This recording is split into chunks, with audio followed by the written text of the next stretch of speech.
wherever we are. I know it is all about so many healthcare workers have joined, and so depending with your professional background, it doesn't matter. Research is all that we consume, and so it will be important for you to get the nitty-gritties and the tips about the entire research. Our learning objectives will be actually to advance knowledge and skills that pertains abstract writing, which is a representative of a research study. As a summary, um, understand key contents. You have to understand key contents of scientific abstract for lab research. We will also have an objective to empower laboratory personnel to actively engage in operational research and any other healthcare worker who is present in today's webinar. We'll review types of epidemiological study designs, and we will finally strengthen laboratory research through abstract writing. Now, definition, when it comes to research, is just a systematic scientific inquiry. You have a systematic, it's not a haphazardly scientific inquiry. It's a question, it's a scientific question that is put in a systematic way. It can be an investigation to answer a question or even to test a hypothesis. Then you establish facts and you generate new knowledge or ideas, and now you communicate the findings. A research is actually a scientific study of a phenomenon of interest. So when it comes to an abstract, is a brief summary of the contents of a study, or rather a research study. Now, this is the only part of the paper that is published in conference proceedings. You cannot have the entire paper published, but the abstract is published. And of course, this is also the paper that is seen by potential referees when asked to review. In most cases, when people even review papers on manuscripts or articles that have been published, the abstract carries the huge weight. And so it is the part that matters a lot to either bring you down or bring you up when it comes to research. So it's not the only part of the paper that readers see when even they search through electronic databases, when you go to PubMed and all the other journals. So for most readers, the paper does not exist beyond abstract. If your abstract is poor, then the reader does not even get interested into the paper. So it sets the tone for the rest of the paper. So this is the outline of an abstract. An abstract has a title. An abstract has an introduction, which is also called background. It has methodology, and we can also call materials and methods. Then we have results or findings, and then you have conclusion. It is important to know that we do not have a discussion. You do not discuss your results in an abstract. You conclude your results in an abstract. Put there an acronym TIMRAC. That is the shortest form you can be able to understand about an abstract or an outline of an abstract. TIMRAC, T stands for title, introduction, methodology, results, and conclusion. So when you talk about the title of an abstract, the first thing, this title should be concise. It should be specific and informative. The wordings should be not more than 15 words, preferably not more than 15 words. So if you have an abstract that you find your wordings about, the words of your title are above 15 words, then you start questioning your title. It's not concise, it's not specific. Then it's not going to be informative. It's more of a general thing that you're writing. So it should be precise. It's actually defined as precise statement of your work. It should neither be query or declaration. You should not question or declare. What I mean by a question is you should ask a research questions at a research questions level, but you should not ask a research question at a title level. You should not ask what is the prevalence of malaria. That is a research question. It should not be a title. It should not be declarative, like 30%. Let me say 30% prevalent rate of malaria in a certain region. That one is declarative. You declared, so it's not going to be a title. An acronym for the title is PICE, and this title should have 6 elements. It should have the setting. It should tell us the setting of the work or the study. It should have population, intervention, condition, outcome, which is optional, and the design of the study, which is optional, and it should be reflected in the research. We will see how it comes. So these are key things, but the outcome should be optional, whereby if it makes it declarative, then you do not. The outcome is what you're measuring. If it makes it declarative, then you do not make your title complete by including the outcome. We'll see an example. So when you talk of setting, this is where the research study is going to be undertaken. So the setting should be appearing in the title. Population. What population are you considering? For example, for setting, prevalence of anemia, a school-based study. This tells you that the setting of this prevalence of anemia is not in any other place. It is specific in a school-based environment. Then you come and talk of population, for example. So when you talk about population, you're talking about the vital factor. Population is variably included. It can be included, or it can, the title can speak if it's the entire population and you're not saying maybe it's a female or male or a certain age. So you talk of prevalence of anemia, a school-based study. That means every person in a school. Could it include even teachers? You've not specified the population. Are you taking the prevalence of anemia for all, including teachers?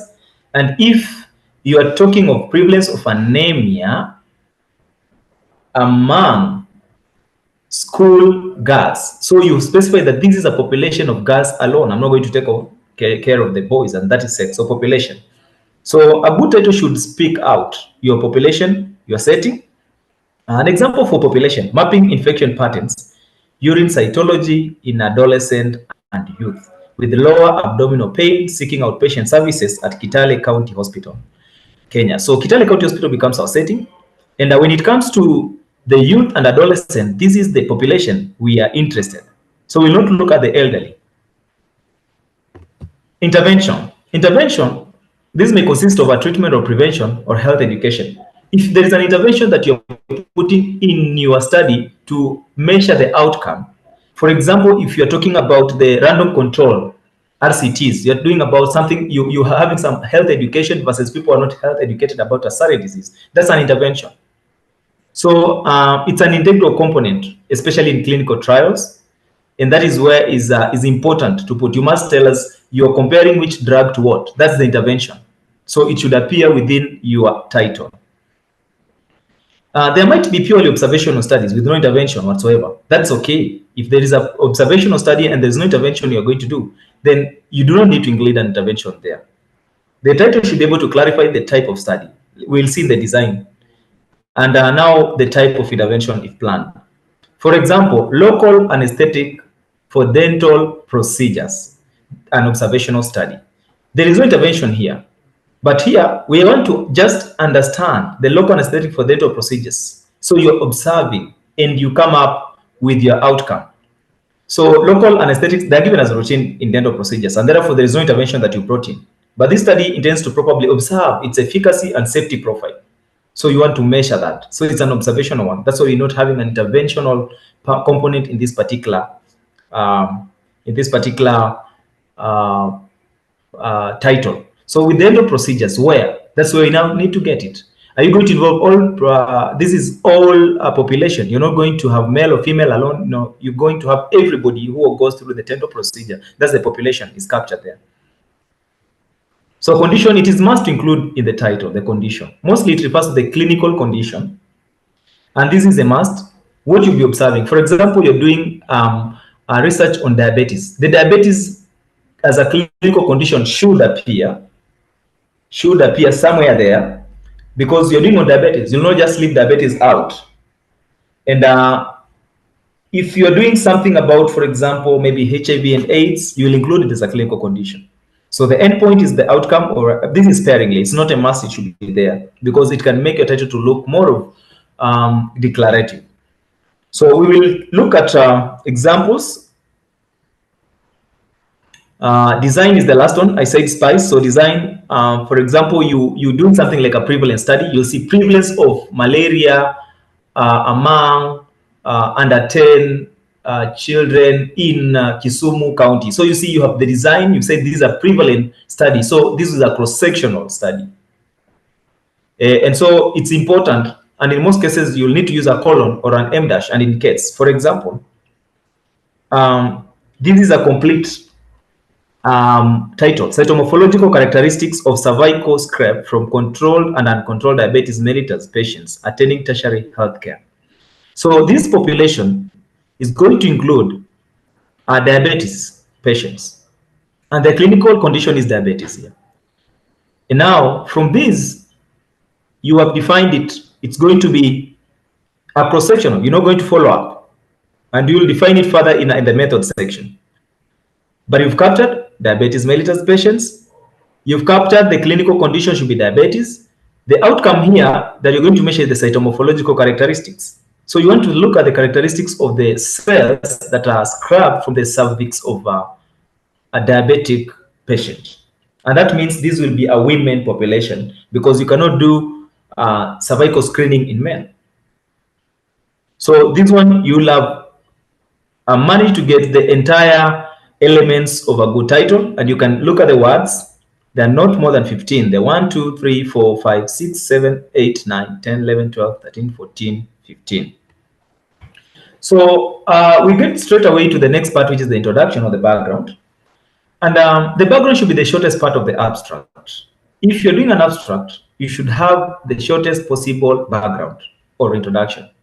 And this is how we get to the background. You write what is already known about the subject. What is known about diabetes?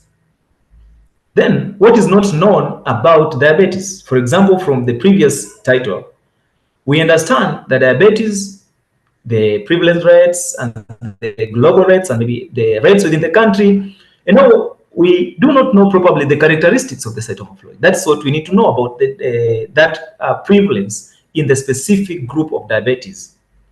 And so that is where you're interested. So what are you interested in is what next you pull. So what is known, what is not known, and what are you interested in, or what is your objective? We call it a funnel approach. This is it from a point of an image. You start by giving a general statement pertaining to your research work. For example, globally, the prevalence of diabetes is 1, 2, 3, 4. Then in Kenya, it is this one. Then diabetes patients who have, for example, cervical cancer, it is not known. Now that is the gap. So this particular research intends to bring out the clarity on the rates of prevalence of that. So what is known, what is the gap, and you should not start with the gap and speak of what is known. So you start by what is known, then what is the gap, and now what do you intend to do? Look at this, nosocomial blood transfusion infections occur at a rate of, this is an example, blah, blah, that. So we're giving the rate that is known or it's published. Now you want to look at, in Kenya as well, you start from the global perspective. Measures of the incidence and the proportion of all hospital deaths, related deaths from this infection, provide estimates of their impact. So the objective of the study that you are carrying out, were to characterize the trends in nosocomial bloodstream infection. So you're trying to tell us this is the rate of nosocomial blood infection. And now, what is known, and now what is not known, and now what is the objective of your particular research? So do not start by never quoting any figures. I can see some backgrounds where people just write and there is no reference figures or reference statistics that has been shown through other research. So this one has picked from somewhere else. So nosocomial blood transfusion, probably it has been published in WHO or within your MOH register or within your county or something on another research. So this is the background you're giving out. And I said it should be a funnel. A funnel is coming from the bigger thing that is known to the unknown and to what you intend to do. And as well, when you start to write your background or introduction, you should begin from a global perspective, a regional one, your country, and now maybe your county. Or from the global to your country to the site that you're doing. For example, you'll be doing it in a hospital setup. So it is known globally, it is known in Kenya, you have information about it, but it's not known in your facility. So you want to come out with the data in your facility about, for example, nosocomial infection, bloodstream infection. So this is an example. So for example, globally, the occurrence of diabetes mellitus, cervical cancer among women is compounded and increasing health burden. Furthermore, the incidence is this, the prevalence of both diseases are increasing. So particularly middle and low-income countries, this is another example. For example, now in Kenya, 19.7% of new cancer cases among women are attributed to cervical cancer. So this is all that is known. But what is not known? While diabetes causes metabolic disorders and immune alteration that may promote persistent high-risk human papillomavirus infection, the magnitude of cervical cytomorphological abnormalities among diabetes women in Kenya remains unclear. That is what is not known. Now, what do I want to do? The current study sought to determine the cytomorphological characteristics of cervical scrape samples obtained from patients with controlled and uncontrolled diabetes mellitus. You will have given, particularly your introduction, in a very clear and scientific way. Methodology is the next part. In methodology, others prefer writing materials and methods. Now, and this is what it means. It is the systematic way or the systematic technique that you're going to employ to answer or to solve the gap that you've identified or to answer your research questions. And this part is very important because if it's not systematic, then it means you are not going to be able to get correct results. So in writing, you are particularly methodology, you start by doing this. Material, this implies all items such as equipment. In writing up an abstract, it's important to say, I measured full blood count using this equipment. Reagents, questionnaires, those are materials, computers, if you have softwares to keep your data, human animal subjects, those are your materials. If you use participants who are animals, or you use your participants who are human beings, or you take body fluid, that is the materials you'll be using. Now, when you talk about methods, now this is the how, when, and where are you going to use this material. If it's a human subject, you're taking a child, how are you going to use them to get a sample? When and where? So this is methods and carry out the procedure. So it's all about the procedures. The methods is all about the procedures. If you're going to take, for example, you're doing cervical, I'm using cervical screen because that's part of the research that I've done. So when you're doing, for example, pap smears, you will need a female and you'll need to access their cervix. Those are procedures you'll do. And now you need things to use to access the cervix. And now you'll need to use the microscope to get your data. Now you'll talk of when, where, and when to fulfill your objectives. Now, in methodology, this is what should be included. You must state your study design. So you will say this cross-sectional study was done between the study period, within a hospital setup, or outside the field or somewhere. The study population or participants were adult female from the age of. And now we will speak about inclusion and exclusion criteria. And this will be women who are pregnant were excluded, or men who are above 50 years were excluded. Now you will talk about the sample size. N is equals to 574. And now you will clarify how you got that, for example. Now the sampling technique, was it random sampling technique, or was it you talk of purposive sampling, or which particular technique did you use? Then the test methods are these ones. They are procedures. Maybe a patient was, 5 ml of blood was withdrawn. Now we performed full hemogram or full blood count using this machine. Now the reference tests. And if it is a laboratory-based test, it's important to know this. You must provide the quality control, quality assurance. For example, the machine that was used was compared with another machine, or the controls were run before on that machine, because you're using test methods that have been approved, but you need to control them to give out quality results. Then you talk of ethical consideration. You say, for example, ethical clearance was obtained from MTRH, and the hospital management, for example, gave a letter of clearance. Those are things that you need to get. Data collection methods. Did you use questionnaire? Did you do an observation?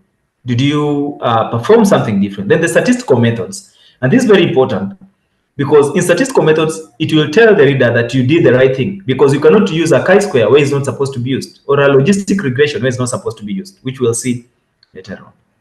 So look at this. Methodology should describe how, when, and where data was collected, analyzed, who comprised the focus population, or what was the participant of the study. It includes also the train or intervention that you put in if you had an intervention. It should be descriptive as possible. You should describe your method or methodology. So you just include necessary details that is sufficient and appropriate, not everything. You don't say, a patient came to my facility, I sent them to facility X, I brought them to, that is not needed. So you have to just provide sufficient and information that is necessary. Look, we'll just review. These are the study designs, because in methodology, study design is very important. We'll just do a very short review on this and proceed. Your study design can be either descriptive or analytical. And in most cases, people do analytical because this is where most people research lie. If it's analytical, it can either be observational, interventional, or studies of diagnostic efficacy. So when it is observational, you're not doing anything, you're just observing and recording the measurements. For example, you have patients coming in the clinic, you take their BPs and you record. That's observational. You're not intervening with anything. You're not giving them a drug. So it's interventional. When you give them a drug and you start observing, you've intervened. So it becomes an interventional study. Now, for example, cohort studies, case control studies, and cross-sectional studies, they're observational. When we talk of interventional or experimental, it's mostly random control trials where we're trying a new drug. The studies of diagnostic efficacy, these are ones that we compare methods. For example, you have to do to check different diagnostic techniques like RDT and microscopy for BS, and you want to compare. It becomes the studies of diagnostic efficacy. Then descriptive, mostly they are case study. You take somebody and become your case, and you can take a case series, 2 people, 3 people, or multiple people, and you study their case. And then you can do also survey. That is also, I'll not get detailed into this because this is so detailed. I'll just get through. So experimental, investigator various factors. She controls. But observational, you just observe the disease rates among those exposed, and so you come out with your data. So we will see an example. I said observational, still the same thing. The investigator observes the event without altering them. But when it comes to experimental, the investigator applies an intervention and observes the effect on the outcome. So, for example, cohort studies, these are a group of individuals who share characteristics. They are common characteristics. You call them a cohort. You people, for example, guys who joined university or college within the same year, they are a cohort. So they experience something that is common to all of them. So, for example, you take smokers. These are a cohort of smokers. So you do a cohort study. So in most cases, when you do a cohort study, you can do it retrospective or prospective. If you take smokers and follow them up ahead of time into the future, that becomes prospective cohort study. But when now you're writing a methodology, you say the study employed prospective cohort study. If you're doing it retrospective, you're taking those who used to smoke. Okay, fine. Let me take those who have lung cancer, and you want to look at those who are who are able to, those smokers who have developed lung cancer, and therefore you want to check retrospectively behind time in the past. Then that becomes retrospective. Look at this. The cohort of smokers are here. You follow them over time. These patients stand with the lung cancer. So you call a prospective cohort study. Then you take patients with lung cancer and you want to define a cohort of those who are smokers. So it becomes retrospective cohort study. Case controls, these are where you take cases, people with disease of interest and a suitable control group. For example, somebody who was maybe HIV and that one who do not have HIV. So they become case and a control. So this one is always done retrospective. The occurrence of the possible, it's retrospective. It's also known as retrospective study. So retrospective case control, because you will look behind time and not into the future. So with regard to this, you will see some people say it was longitudinal case control study because it takes time. It is within two different discrete points of time and not at single point in time. So when you do, like, for example, this, you look at the population, then you identify cases, people with the disease, for example, lung cancer, and you identify people with without lung cancer, so those become control. Then you look back into their history and ask if they were smokers, and you find, oh, these were smokers. They say, so we call them exposed, then not exposed. Those who have lung cancer and never smoked, they are not exposed.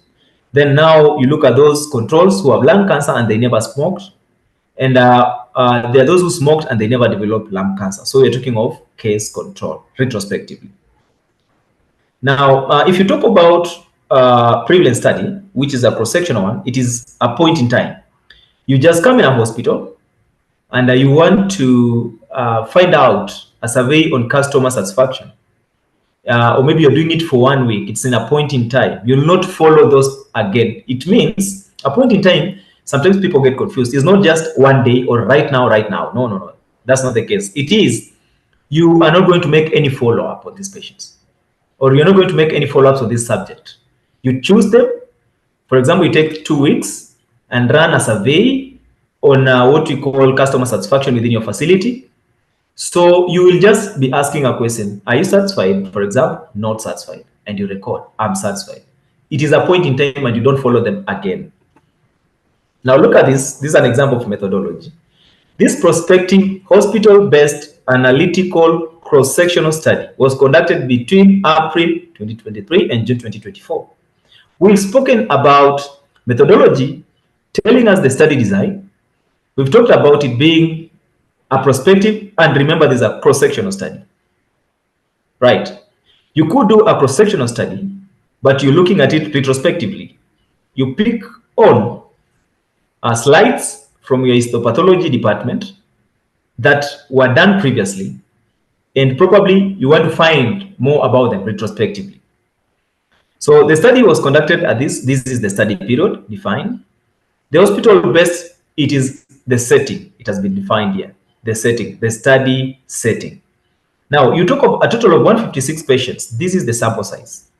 N is that. Between the ages of 18 and 65, you're talking about now inclusion criteria. And so, alcohol-fixed cervical smears were processed. Now, you're starting to talk about the laboratory procedures. So, you're talking about the test methods. Using this particular Papa-Nicolau staining method. Then the findings were reported using the 2014 Bethsaida. So those are the quality assurance you're speaking. You are not reporting away from the standard. And so images were captured using a phone, and now you come to the statistical. That's where I want us to get it clearly when it comes to methodology. When you're speaking about statistics, you must mention on the software that you use to analyze your data. So RStudio 4.22 was used to analyze this data. And now these statistical techniques that we employed are, for example, Mann-Whitney U-test was used to compare distributions of laboratory characteristics. Fisher's exact was used to explore associations, which is inferencing. Now, when it comes to assist, you do inferences. Then chi-square test, blah, blah, was done. So that is how we write a methodology. I'll just try to get first on this methodology. We analyzed a patient records of 1878 HIV positive pregnant. So it is how, when, who, what, where. It must be answered within the methodology. How, when, who, what, where. Those are the key 5 questions that at a bare minimum must be answered by the methodology. How? We analyzed patient records. When? Between 2014 and 2017. Who? HIV positive pregnant women and their newborns. What? Vertical HIV transmission rates at 6 weeks postpartum, then before and after the introduction of community health work-based defaulter tracing. Where? Western Kenya. You've seen the color codes. They are answering those questions.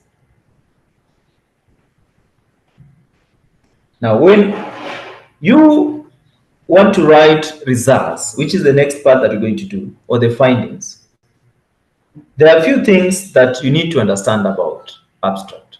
Results take that, you should take 35% of their space on what you found. This is the major thing that you are looking out for, the results. So 25% can be on the introduction, 25% on the methods, but 35% is on your results, the findings.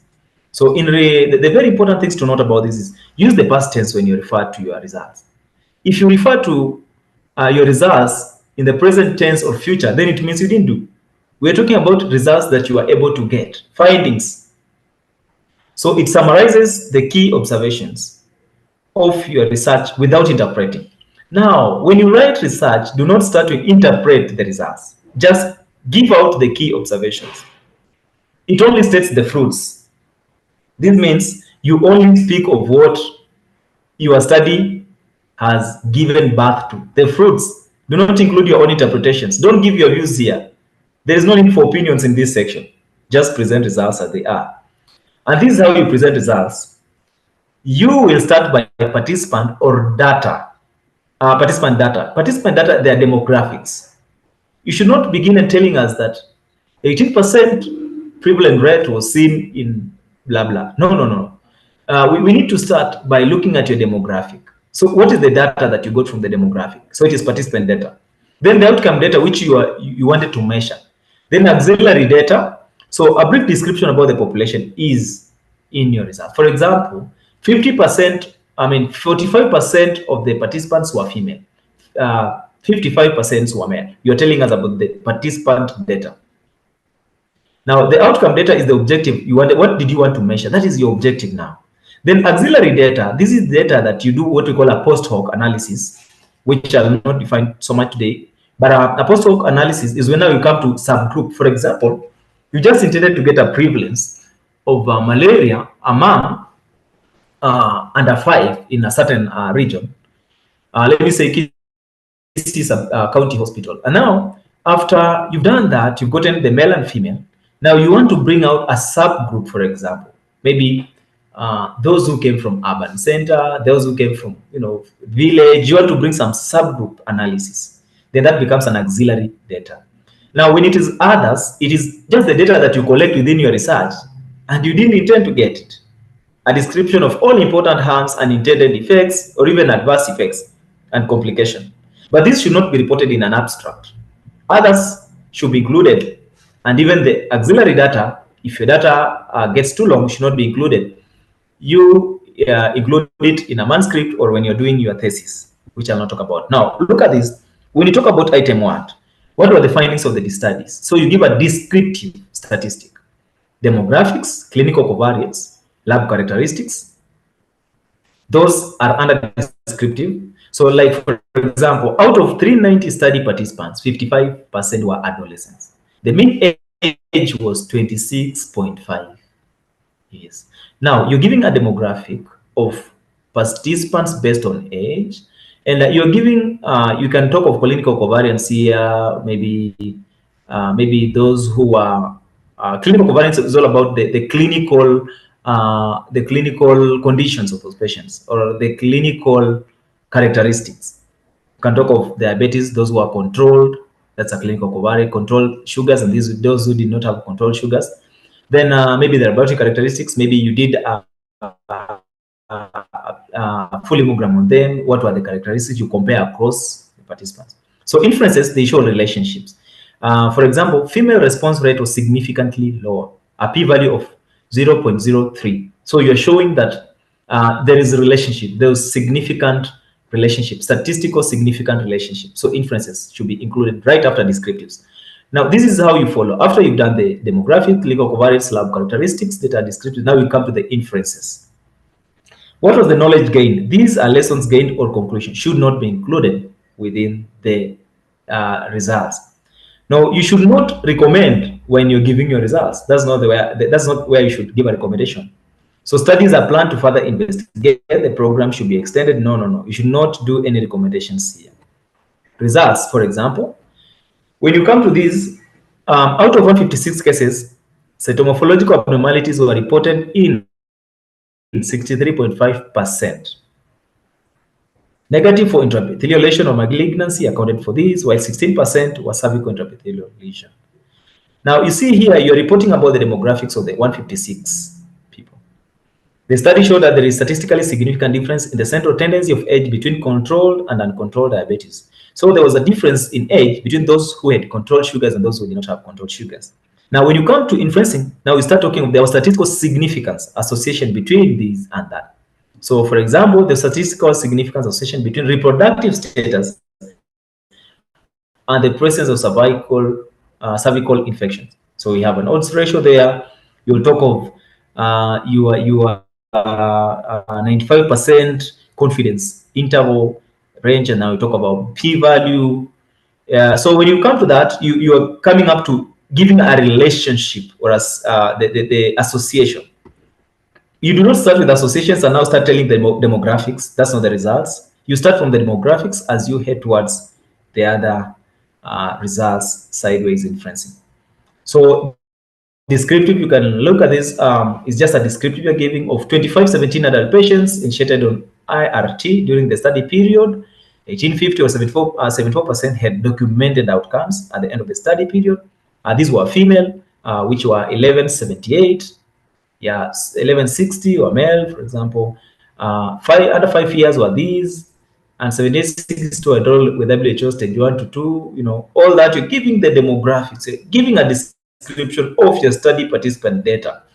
Then now you come to the inferences. The overall mortality rate was these per patients who died are more likely to be male than female. So you see there is a relationship here where you're giving an association of death to more likely to being male than female.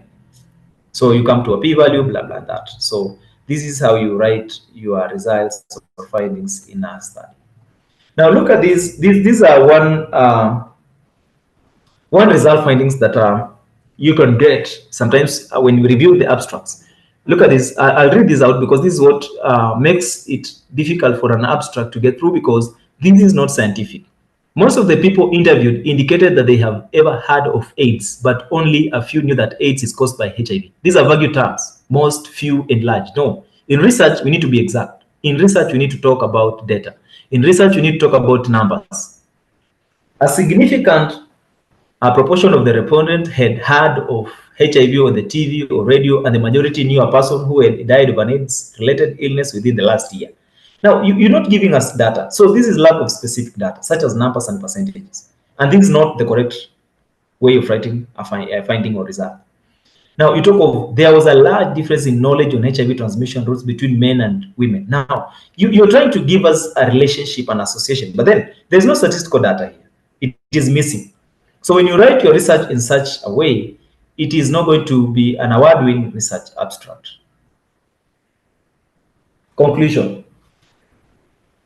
Now, when you're concluding, I said when you're writing an abstract, we are not discussing. You do not discuss your results in an abstract. In an abstract, you conclude your results. And so it should be clear. State the principal findings. Highlight the significance of your work. What is significance? Is it significant? Provide potential application of your work. Then recommend future research areas, which is not mostly recommended unless you're very specific on what you're recommending. You don't say future research should be done. No, you should be specific which kind of research, if so. So for example, conclusion, multiple factors contribute to repeat aspirates. So this person is saying this. This was the title, Clinical Audit of Repeat Fine Needle Aspiration in a General Cytopathology Service. So there was a repeat when it comes to sampling using the fine needle aspiration method. So in a cytopathology service. So they were doing a clinical audit of this. And so this is what they conclude. Multiple factors contribute to repeat aspirates. That is the content. It's not one factor, it's multiple. So you see, that's a conclusion. In order of frequency, these are inadequate aspirates. And this person starts to get specific on the principal findings. And then now, this person gets ahead and says this: the cytology laboratory should evolve a policy to reduce the number of repeat aspirates. Now, this person is giving more of the significance of their work is to inform policy. And also, this is giving like an application. So the significance of this person's abstract has given out the need to evolve a policy. Then they say on evaluation for adequacy of aspirates may permit re-aspiration at the same time. They are giving a recommendation. Or rather application, that is a potential application of the work now, and more of a recommendation.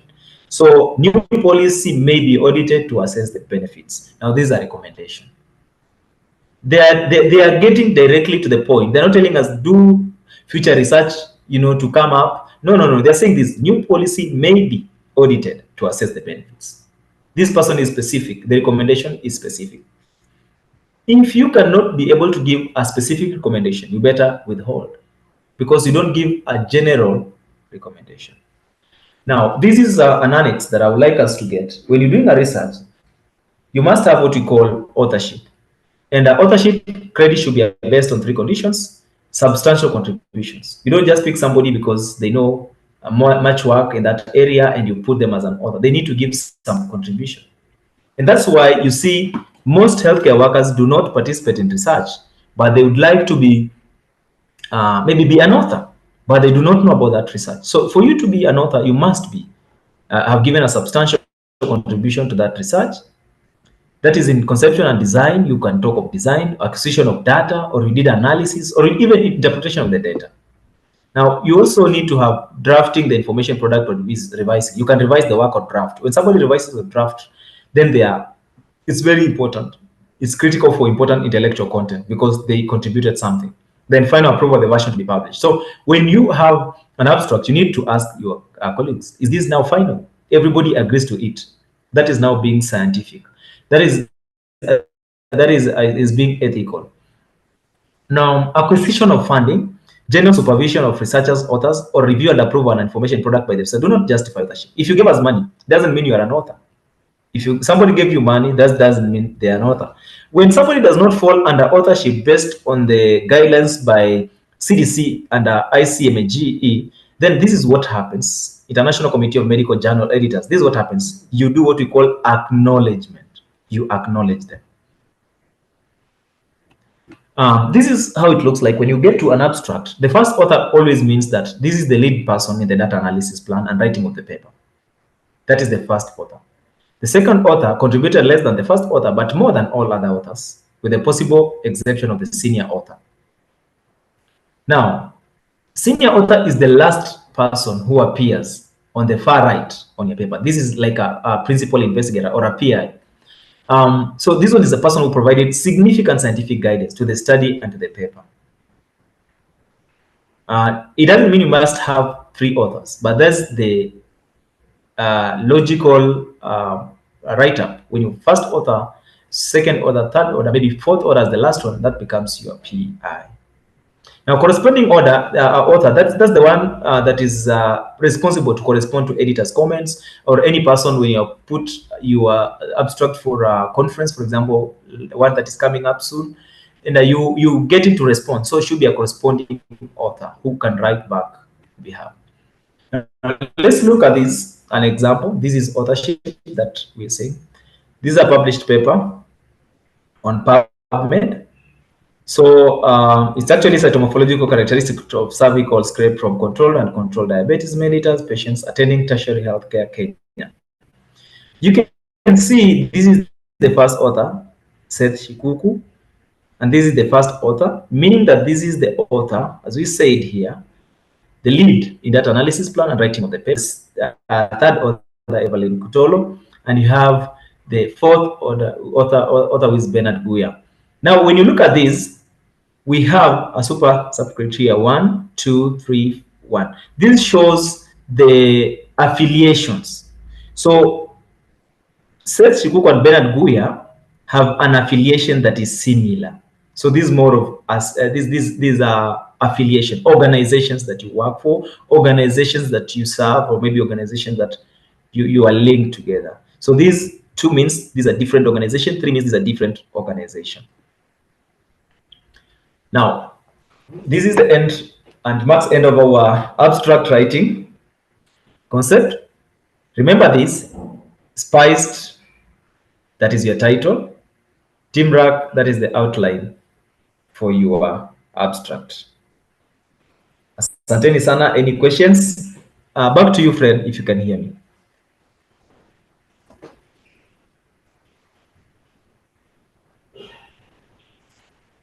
Fred? Thank you so much, Seth, for the wonderful and very educative presentation. And I'm sure that we have learned something because this was quite informative. And I'm sure that you have raised a couple of questions and a couple of comments.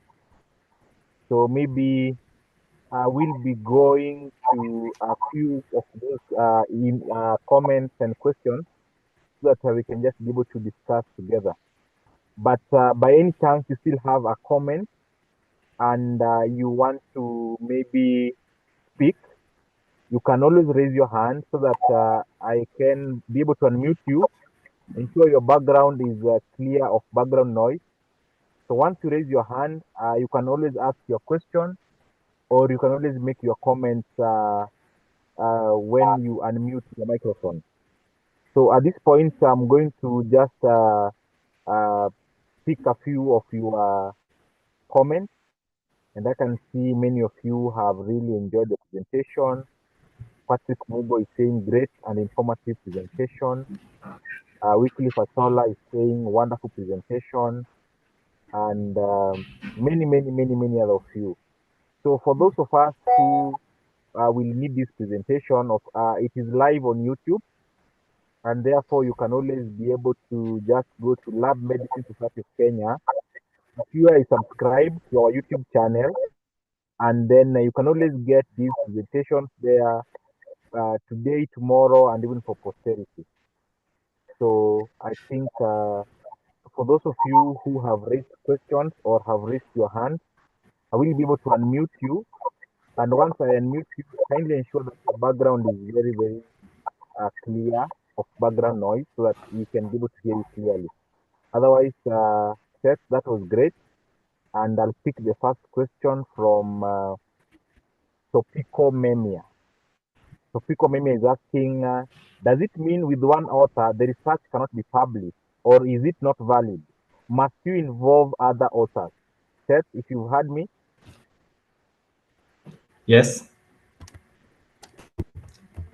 Hello. Did you hear the question? I think, Seth, you can. I hope you can hear me. Stop sharing your screen.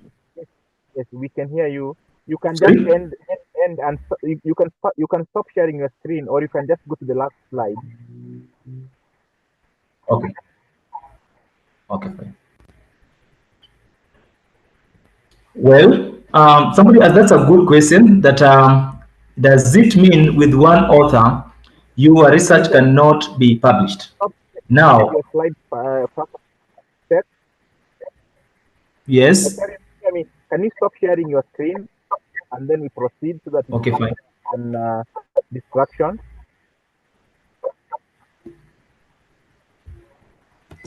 My screen, I've stopped sharing. Fred, confirm? Not yet. Maybe you can end the menu windows. Is it okay from your end? Oh. Can you stop sharing? Can you stop sharing?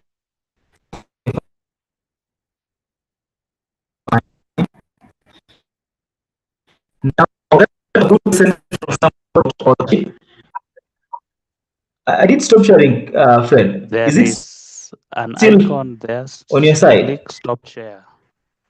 There's a place written you are screen sharing. Stop share. Okay, stop sharing. Correct. Okay. Very good. Very good. Very good. Okay. Very well. Now you can take up the question set. So somebody said about one author. When it comes to one author writing a research, we look at, you cannot just write research as said, then you review it as said, and you review it by your own self. There is somebody who will revise for you. For example, you're writing a manuscript. You will share with somebody to revise. It's a peer review before you get it to the next stage. And that's why it's advisable. You can have a minimum of 2. So you can confirm. Otherwise, if it raises questions like you do a research on your own and you want to publish such kind of research, and somebody has not given their insight on it, does it mean probably you had conflict of interest? You need to have some, for example, person review or revise your manuscript or your research study, and they tell you this is a mistake, there is a grammatical error. So you can't really love completely somebody who should review your research. And my all other researchers, the first thing you have to do is to ensure that you review, you get somebody to review your research. Fred? Very well, and maybe you can check on your network. You are breaking a bit, but but that was clear. Maybe I can bring up the second question from Nasim Barak. Is asking, what is the minimum number you can work on in a research? I think that is sample size. Oh, now sample size is varying. You cannot do sample size by saying that this is the minimum number, but the common one is 384. However, you need to clarify your statistical, how you arrived. For example, you're doing a research that is comparative. You will need to use something different. Maybe you need to do like Wang and Cho. You can look at that. Wang and Cho says this number of proportions should be representative for this number of arm and this number of arm. So it's not something we can come up and say it depends on the research. If it's a cross-sectional research, if it's a comparative research, you need to compare some two groups. Then there is a proportion that should represent a certain group or an arm and another one. So it's not specific within that. Very well. Now, maybe I can pick up the next question, and I want to repeat, if you have a question, you can go to the Q&A section and just write in your question or your comments. And also, if you want to speak or you have a comment that you want to do verbally, you can always just raise your hand, and we shall be able to unmute you so that you can be able to make your comment. So I'll go to the next question, which is from Ben Ngare. He's asking, what are medical subject headings in abstract? Its rationale and how are they obtained? Ben Ngare from Narok. Thank you, Ben, for the question. Yeah, come up again, Fred. He's asking, what are medical subject headings in abstract? Medical subject headings. Its rationale. Yes, medical subject headings. It's medical subject. Yes. Yeah, I think the question is not very clear. I didn't get it very well what his interest is, but of course, medical subject areas and rationale. Now, rationale, when you're talking about rationale, is you're trying to give a justification of your research.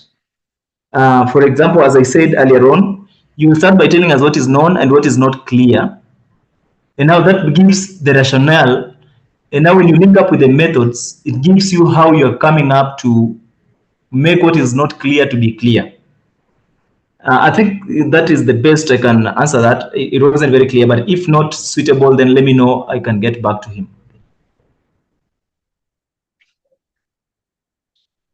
All right. So Caesar is asking, are there mentors on paper writing? If any, please reach out for, I need assistance. So Caesar, you can directly reach out to LMSK's email. We have a couple of mentors on paper writing, and we should be able to capacity build and share with you where necessary. So just reach out to us officially through our email. We should be able to guide you. And then, so Seth, can you hear me? Yes, I can hear you. Very good. So I'll go to the next question. This is from Wilfred Aria, and all right. So Wilfred has a couple of questions, and maybe I'll just read them in their order. So he's asking, how does the choice of verbs, for example, demonstrate versus suggest, subtly alter the strength and perception of an abstract conclusion? How does the choice of verbs, for example, demonstrate versus suggest? Okay. That's a good question. Yes. Yeah, that's a good question. When you are giving out your research, you don't need to be so sure. So when you say the current research demonstrates that, that is that the results are intertwined to the current research. Another person can do another research in the future and there will be a change. So you don't need to get what somebody else got. You need to be as exact as possible from your research. So when you talk of verbs, you don't now put a doubt verb inside your conclusion or inside your recommendations or inside any part of your abstract. You need to say the current or the present study shows that, because you can do this research in a few other days ahead and things will have changed. You can do a prevalence rate of HIV/AIDS today, it's at this position, and there are interventions that are put in place, or most of the people you sampled were critically at a certain position, for example, to the end stage of a disease, for example, cancer, and you come back and you do not find them again. So that's how those are the dynamics of the research. So you need to give ethical, by being ethical, by giving that the current and the present research is what is speaking for the results that you have. Thank you. Back to you. Thank you so much, Dr. So I'll pick the next one from Charles Yator. He's asking, what's the advantage of cross-sectional study over longitudinal study? Is there a difference in abstract format when writing publication and thesis? So he's asking about advantage of cross-sectional study over longitudinal study. Okay, thank you. The difference or rather the advantages. Now, cross-sectional study is a point in time. So at times it's very easy, it's cheap, and of course, it doesn't take a lot of time. I say longitudinal studies, these are two discrete points. That is starting from, for example, you pick on a patient who starts on ART, or maybe you're picking on a patient who will be on chemo today, and you'll be following up for a certain period of time. For example, maybe you'll be taking their UEC measure after every 3 months, and see up to a certain when they are passed, or maybe they have finished their chemo cycles. So that means it must be expensive, of course, following up. It must also be, you'll have a lot of data to analyze. So it's a way you can get a lot of data. It's not also cheap. It, of course, it will take a lot of time. So longitudinal studies, when you do them, you can do them for thesis. Still, you can do cross-sectional studies for thesis. Maybe advantages and disadvantages, I've just talked the way they look. And so there was another part of that question, Fred. Did I get it? The advantages and disadvantages. And then the next thing about thesis. You said there's something about thesis. What is something about thesis on the same question? Yes, so I think Yator was asking whether there's a difference in abstract format when writing publication. Okay, when writing okay, thesis. good. Thank you. Now, there is no difference in abstract format. Abstract format remains IMRAD. And now the difference comes in when you are doing about your methodology. You will speak about this is a longitudinal. And now when it comes to your statistical analysis, you will analyze from the beginning of, for example, the beginning of you measured something at the beginning of the study and at the end of the study. So you'll do a comparative study. So it's not anything that are going to be different, but you'll follow the introduction, you'll go to the methodology, you must have a title for both. And same to the thesis.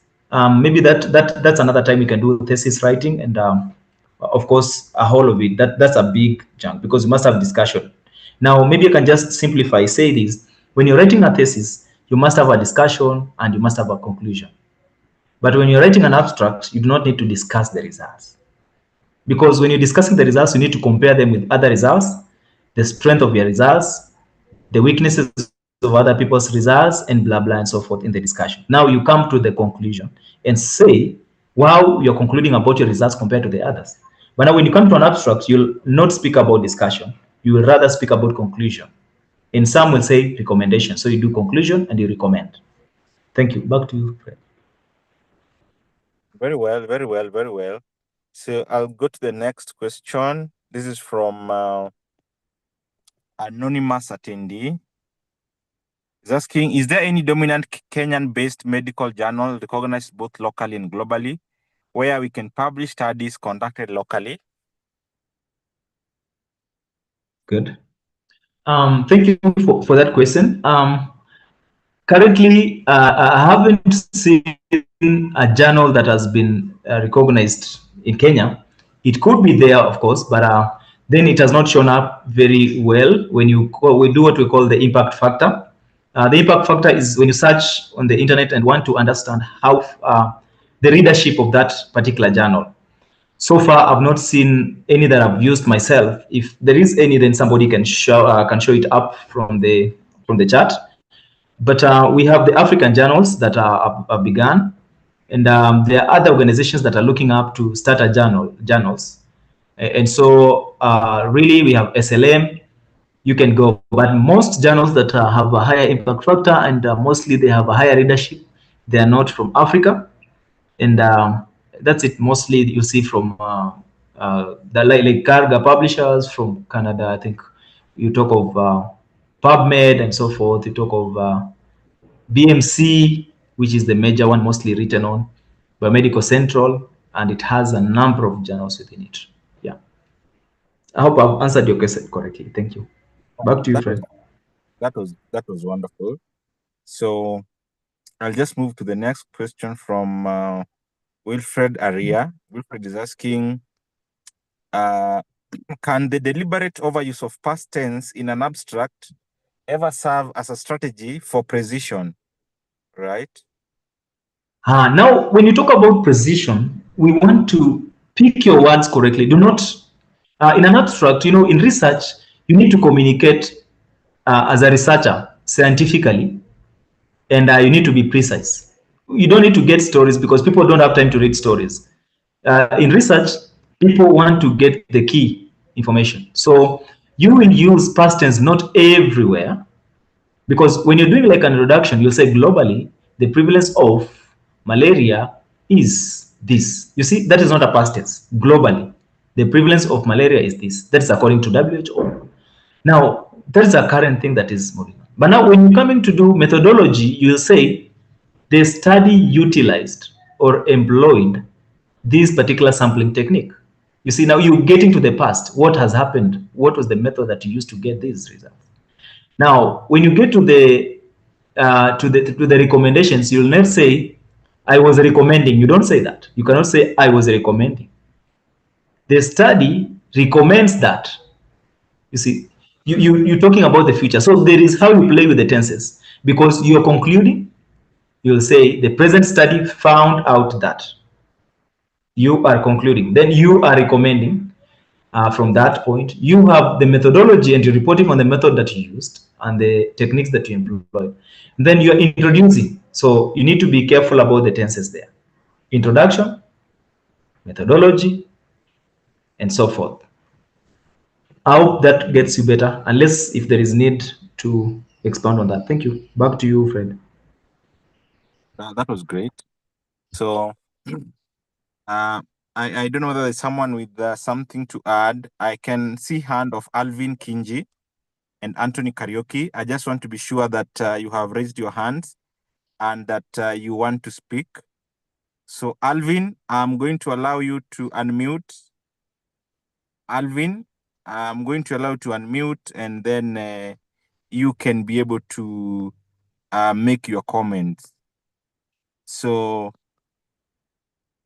Alvin, if you can hear me, I'm going to unmute you in the next minute so that we can bring you on board. But meanwhile, let me pick a question here from, this is from Gerald Odero. He's asking, are there ethical issues surrounding abstracts that require approvals? Thank you. That's a good one, Gerald. Ethical issues are there. Currently we are running in a world that people are very informed. You cannot just go and use people's data without having some ethical part of it. And it's important when you're doing any form of research, you do some ethical review. The ethical review includes, you can have your facility get you a letter that you want to do this research, for example. Otherwise, you go to the theater, collect samples, and present, and you're sued. So it's important that you get to have an ethical clearance. Is an approval letter. You get it from your hospital or facility, for example, and that's why when you do some thesis or in a university, you'll see this student was cleared by maybe the graduate studies. They have a letter. The ethical review assists to get your work done in such a manner that it is legal, and if any person comes up with any court case, you're able to defend yourself. For example, you present some data about a hospital, about maybe the poor IPC, whatever practices, and the hospital wants to deny, of course. And they are like, you destroyed our name, and they're not taking it as research. That will cost you for no good reason. So you will always tell guys, I want to do something concerning IPC within the hospital, and this will inform policy, hospital policy, and so forth and so forth. And so I need you to have a clearance letter. So it's important, and I really wish to re-emphasize on that, and even re-emphasize that it's important you get some ethical form of ethical approval. And now, if you're going to do it on subjects, people, it's important even to go ahead and get it from a registered ethics review board. Yeah, thank you. Okay. There are so many examples of ethical review boards. Sorry, Fred. You can do MTRH, you can do KC has one, you can go and do it from universities. There are so many. Thanks. Very well said. So I'll get another question from Wilfred. In abstracts with strict word limits, how can one balance numerical precision with the narrative flow without losing impact? Thank you, Wilfred. You said in abstract? In writing? abstracts with strict word limits, where we are told the word limit do not exceed this. How can one balance numerical precision with the narrative flow without losing the impact? Now, when you're doing that, you need to, one, look at, like, for the introduction, just talk of global and get to your country. You've reduced so much data there. You've not captured on the regional. When it comes to the methodology, you have to be key and state the procedures. So I said about words, you need to be precise. If it is pap smear technique, you don't now start adding a lot of words on how pap smear got and was done. No. If you're talking of numerical, you do not need to alter the statistics. We say this, that in an abstract, you need to present specific data, and that is participants' demographics, not entirely. For example, you sampled, let me talk of TB patients. With TB patients coming at your facility, you'll have male, female, you'll have children, you will have those who have other underlying conditions, you'll have those who come from urban and rural. You'll not get all that. Get straight to the point based on the theme that, for example, a conference needs. If it's technology and you used a phone to take photos, now you'll talk of, I used my smartphone to take photos. That is where you put your strength. So you get to the objective of where you want to plant. For example, my research I did on diabetes patients, and looking at their cervical scrape, that is their cervical cancer status. And look at this now. There is a page that is a journal that publishes diabetes. I'll not go deeply showing them about the cytomorphological characteristics. And there is this journal that takes care of pathology. Now I'll put more emphasis on the cytomorphological characteristic, which is a pathological outcomes. So you need to balance based on the target audience. And if, for example, you're going to present to the revenue decision makers, you will target numbers, the revenue generation that your method is going to bring when it is implemented in the health facility. And you will not be there to talk about men and female and what about that. Thank you. Back to you, Fred. Thank you so much. That was ably answered.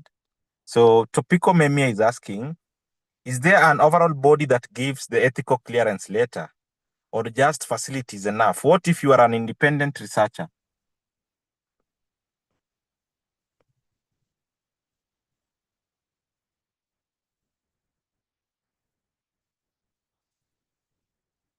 Seth, Dr. Did you hear me? Sorry, sorry, sorry, I unmuted. I just unmuted. Thank you. I can hear you. Can you hear me now? Yes, yes, very well. Now, there is no overall body that gives ethical clearance. I said like this: most of the facilities that perform research have registered ethical clearance bodies. For example, Teaching and Referral, IREC. It is a body that is registered and can clear you. You can do it from JKUAT. As a university, it has an ethical clearance body. You can do it from Kisii Referral. It has an ethical clearance body. Kitale County, Trans Nzoia County, we have a clearance that is ongoing for registration. So this one gives you an ethical clearance whereby it looks at your paper or research and finds out if there are any ethical issues that should be flagged for you to attend. For example, you're doing a research on vulnerables. How are you going to ensure that the non-malfeasance, the beneficence, justice, fairness, consenting, you are following up every data that you do not risk your participants. Now, if you are doing it at an upper hand, you'll now get that ethical clearance, and now you'll get what we call a research license that is given by NACOSTI. Most ethical clearance will pay 1,000, others will pay 2,000. And for NACOSTI, you'll pay 1,000 only to get the research license. So once you've been cleared by an ethical committee or board, then you can forward to NACOSTI for a research license and you'll do your research. Now, if you're doing an abstract within your facility and you've not expanded it into a research, then you're just doing an abstract, then a facility should do for you before you look out for the other ethical clearance. Yeah, thank you. Thank you so much. I can see Senior Ojango George has written something. Facilities need to have ethical research committees to go through application for research before authorization. Thank you, George, for that comment. So maybe I'll pick up the next question from, this is from, okay. All right, so let me pick a question from Wilfred. He's asking, when writing the method section of a case control abstract, without narrating the entire matching process. Fred? I can't hear you, Fred, very well. Come back. Come once again. Come up once again. So I think I'll just read the question from Wilfred. He's asking, okay, when writing the method section of a case control abstract, how can precision be preserved without narrating the entire matching process?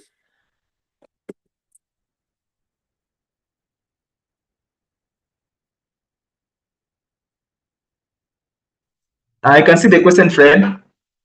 When writing the method section of a case control, how can precision be preserved without narrating the entire matching process? Now, when you're doing a case control, remember you have to have two different types of sample size, or rather sample participants, because you'll have a case, those who have the disease, and you have a control. Now, you'll not go on talking about matching process once you, because when you're talking about matching process, you need to confirm about if you did not have some biasness and all that. Now you'll state based on the arm, apportioning arm. You need to state just the apportioning arm and quote, for example, use Wang and Cho, apportioning arm, this and that. From there, you will not implement the matching process. You will speak directly to what the you did for these patients. You follow them up. You go to their maybe you go to their desktop review of stuff. That's what. So desktop review of information. You speak about the specific procedure, because if you start narrating the whole story, you cannot meet the abstract words. This is a limited perspective. So maybe that one we can talk later when it comes to writing the entire paper, or rather you're doing a manuscript. So remember, even if you're doing a manuscript, you'll just have the abstract part and you'll have the entire research paper on the other end. So you'll not include everything that is in the research paper onto the abstract. This is a summary you're giving. And so you have to just identify the key information from your case control. Thanks.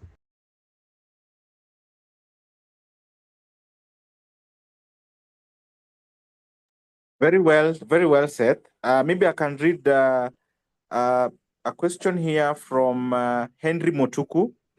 To what extent can one adapt research information from other authors and still maintain identity as the key author? Thank you, Henry.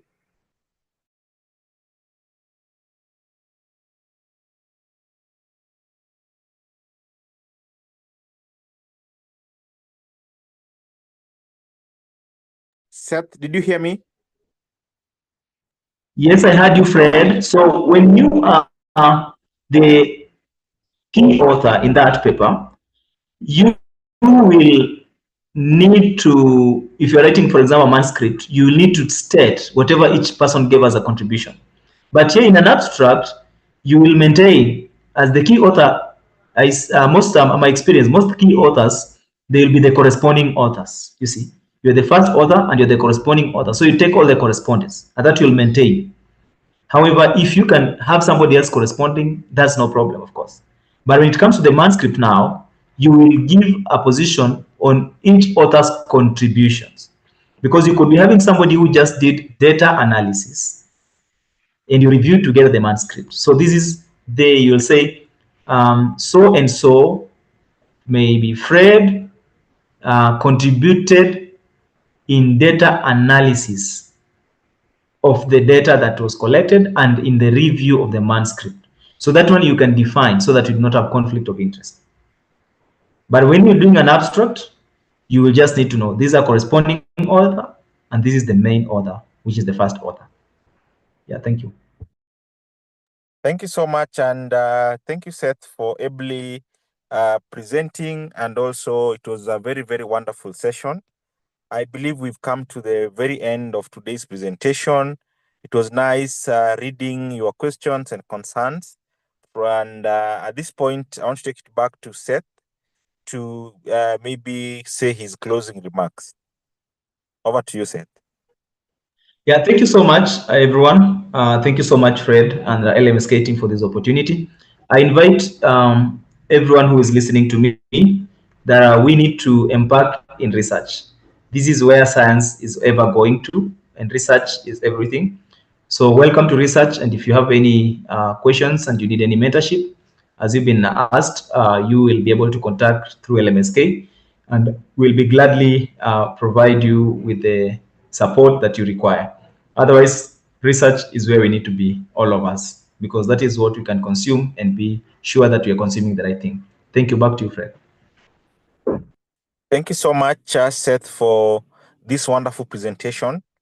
And I can see many of our members have really appreciated. Betting Ether is saying very educative. And Thomas Ludede, nice presentation. And many of you. So I know we sit in various labs and there's a lot of data there that is just lying either in the registers or in your lab. And maybe we can leverage on these presentations and even the mentorship sessions that we are talking about, so that we can just get ourselves our hands on research. So at this point, I want to take this opportunity on behalf of Lab Medicine Society of Kenya to appreciate every one of you who found time to join into this presentation. And this presentation, for those who are asking for the link, it's there on YouTube. Just search Lab Medicine Society of Kenya. You should be able to get this presentation, for it was being broadcasted live. Otherwise, it is always a pleasure to host you here at LMSK. And until next time, see you on Friday. Thank you so much.